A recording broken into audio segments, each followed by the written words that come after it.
शास्त्र कहता है भवानी शंकर वंदे श्रद्धा विश्वास रूपिणौ। पत्नी और पति के जीवन का सबसे बड़ा दर्शन है श्रद्धा विश्वास रूपिणौ। पत्नी में श्रद्धा होनी चाहिए, पति में विश्वास होना चाहिए। जिनके जीवन में ऐसा होता है उनका परिवार पूजता है। देखो हमारे इतने देवी देवता हैं, सब परिवार तो भोले बाबा ही पूजे जा रहे हैं, सब परिवार, क्योंकि भोले बाबा में किसी का मतलब उनका दर्शन ही अलग है। इसलिए मैं कह रहा था कि पुरुष को समझना चाहिए भोले बाबा क्या है। समस्याएं किसके जीवन में नहीं है, समस्याएं सबके जीवन में। आप व्यापार कर रहे हैं, बिजनेस कर रहे हैं, नौकरी कर रहे हैं, समस्याओं को जटा की तरफ बांध कर रखो, उन्हें बिखरने और दिखने ना दो दूसरे की। क्योंकि हम सब जानते हैं कि एक दिन काल हमें ले डूबेगा, काल उसके ऊपर बैठा है, लेकिन उन्हीं जटाओं के अंदर गंगाओं को रखते हैं भगवान शिव, ठंडक रहती है। चंद्रमा यहां पर है, अमृत के तुल्य है, बड़े प्रेम से अपने जीवन को जी रहे हैं। उनका वाहन क्या है? नंदी बाबा बैल, और मां का क्या है? सिंह। बड़े वाले बेटे का क्या है? मोर। छोटे वाले बेटे का चूहा। अब आप मुझे बताओ, वो जो बाबा जी के सांप हैं वो चूहे को खा जाते हैं, मोर सांप को खा जाता है, सिंह बैल को खा जाता है। कितना महान दर्शन है। इतनी विपरीत परिस्थितियां होते हुए भी ये परिवार एक है। यह दर्शन।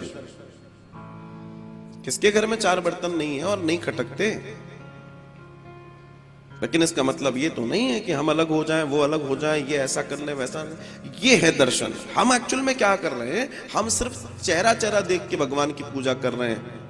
भगवान के विग्रह का दर्शन कीजिए। विग्रह का अपना विज्ञान है। आपका एक भी ऐसा कोई देवी देवता नहीं है जिसके पास शस्त्र ना हो, लेकिन आप शस्त्रों की तरफ कभी ध्यान ही नहीं देते। शक्ति आएगी कहां से? शक्तिहीन कहां से हो रहे? भगवान के चरणों की सेवा ठीक है, लेकिन शस्त्र भी है भैया वहां पर। वो नागराज जो दिखाई है, नागराज का दर्शन यह है कि काल हमेशा हमारे आगे है, उसको भूलना नहीं है हमें। और आप देखिए, सब कुछ होने के बावजूद एक परिवार पूरी दुनिया में पूजा जा रहा है।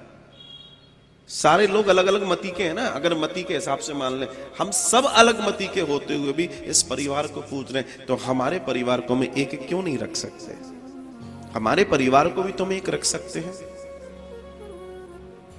लेकिन आप घर वालों की नहीं सुनना चाहते, बाहर वालों की चाहे 25 गालियां सुन के घर पे आ जाओ तो भी उनके साथ संबंध है आपके। क्यों? क्योंकि आपका उनसे स्वार्थ है।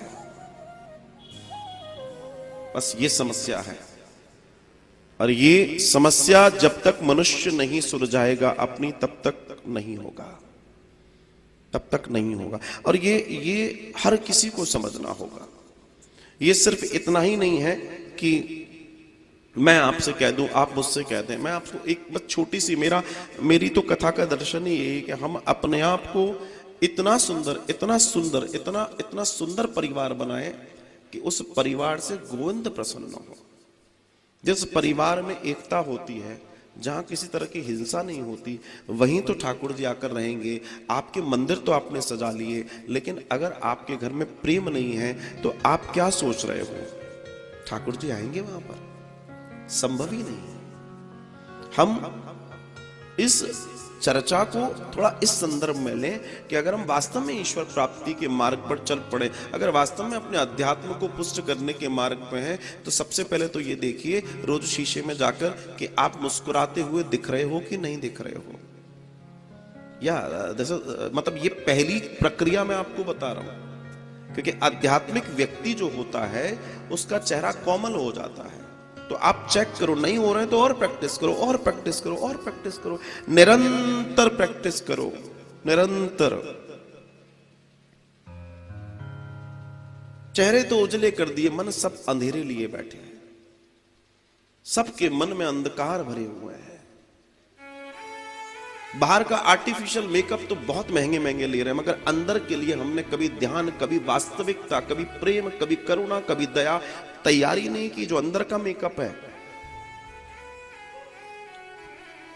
थोड़ा सा इस पर विचार जरूर कीजिएगा। आप कथा में तो हैं, इज गुड, ये तो कृपा है गोविंद की जो इस बगिया में आपके नाम के फूल खिला, आप सब पुष्प हैं गोविंद की बगिया के। लेकिन बगिया का हर फूल गोविंद के चरणों पे पहुंचे, ये जरूरी नहीं है, ये जरूरी नहीं है। तो हमें वो फूल बनना है कि जब सुबह माली आए तो सीधे हम पे नजर पड़े, उठाओ इसे ले जाओ गोविंद के चरणों में रख दो। उसकी तैयारी करना,